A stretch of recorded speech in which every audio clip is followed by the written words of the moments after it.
having heard Mr. Page talk so movingly about his personal experience, may I begin by asking you to take a moment of silence without handfuls.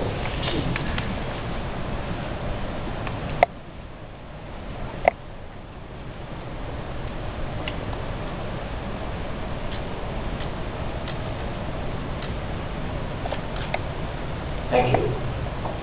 I can't speak as Mr. Page has for somebody who experienced it or knew the process. So when I was asked by Shirley to do this, I tried to figure out what I could say. And perhaps my fate is to be a generation in between.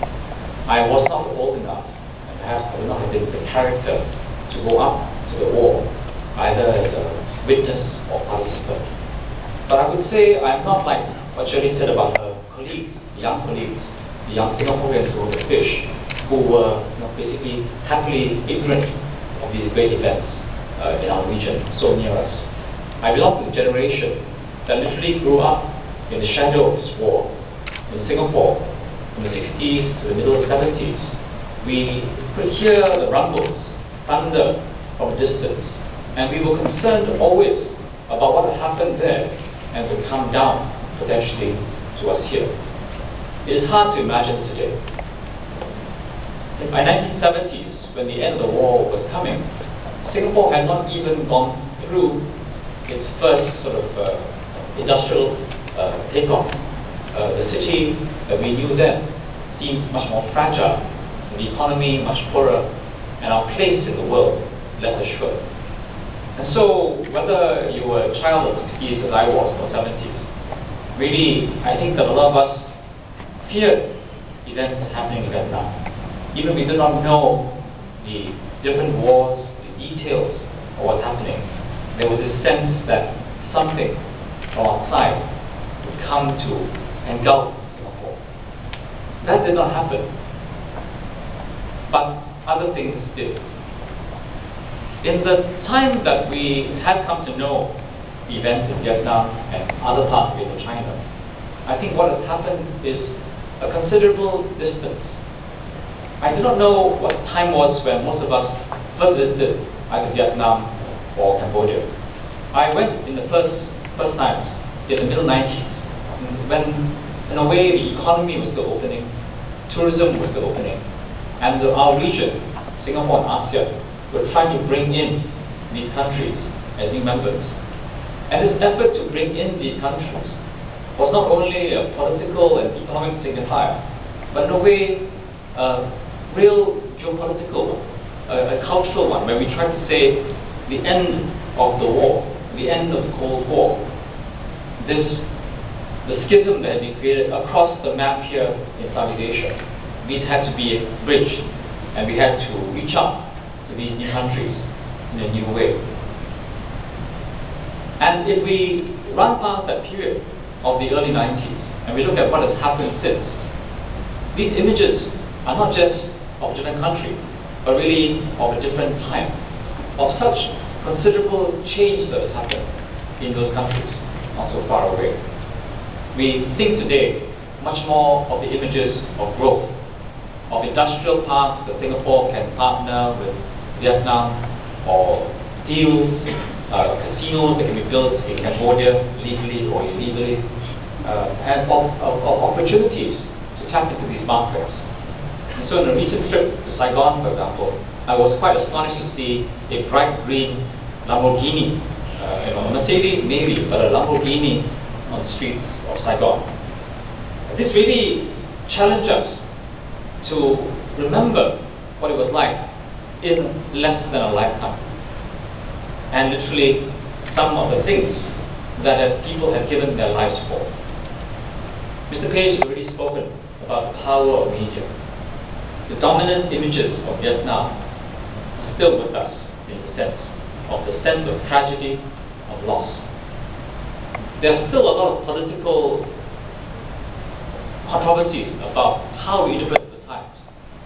But I think, again, talk about images and media, one of the recent, more moving images I've seen of this is Fog of War, a documentary based on McNamara, the Secretary of Defense, where it's more of a mea culpa, a way of saying what he thought at the time, how he played such a role in taking his country, so many lives at risk, down this path, which in the end, without saying as much as Mr. Paget, I think some of them close to the war realized that perhaps this was a mistake. And in this sense, I think that what we've seen in the years since, the decades since this time, is a kind of counter story, a retelling of the same story with interpretation. I would say that here in Singapore, many people, including our former Prime Minister Lee Kuan Yew, have said with conviction that this war, in a way, was not lost. That the lives lost by Americans or photographers were not wholly in vain. But to go back to the theme I started off, this fear, the time that was spent between the 60s and 70s created this spell, this period where the countries of Singapore, Malaysia, and Thailand considered to be the dominos of frontline states. They were able to build up some of the wherewithal to stand up in subsequent periods. So the dominoes did not fall. I think there is some sense to this, of course, though at a considerable price. And this has also, I think, been true of the so-called victors. It has been my pleasure in these last years to also see the opening up of the art scene in Vietnam, in Hanoi, to read books like The Sorrow of War by Bao Ninh, and to look at their art, which have responded to the war but also the aftermath. May I end my brief remarks by talking about what this might mean to Singaporeans and pick up some of the themes that Shirley Nordin mentioned, even though she said she wasn't giving a speech. Because they're important themes. Singaporeans have engagements with the world. We live on an island, but we should not be insular. Really, we are connected to the world and its region. The question is, what connects us? If we think of Singapore's connection to the world, we often think of the economic, how we want to be a hub to have benefits from being the center of everything. We might think also of politics. Just yesterday evening, there was a speech by Lee Kuan Yew where he talked about how, while Singapore is small politically, we may have a bigger role in the rise of China, the rise of India, and the overall growth here in Asia.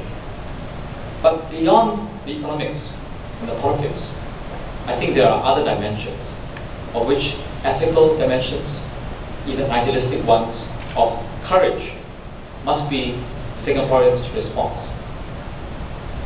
When we think of the events that these Singaporeans went to see, to witness, and as Mr. Page has said, to even think of getting off on a plane out of Singapore into the maelstrom of war, this must have been an act of knowing and courage.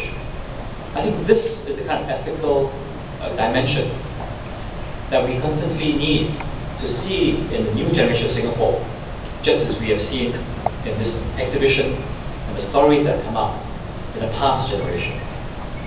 I am very glad, therefore, to have been asked to come and look at the exhibition and join you in celebrating the effort, the curiosity, and the professionalism of the photographers who have taken these images as witnesses to events so near us, not so long ago, and so impactful.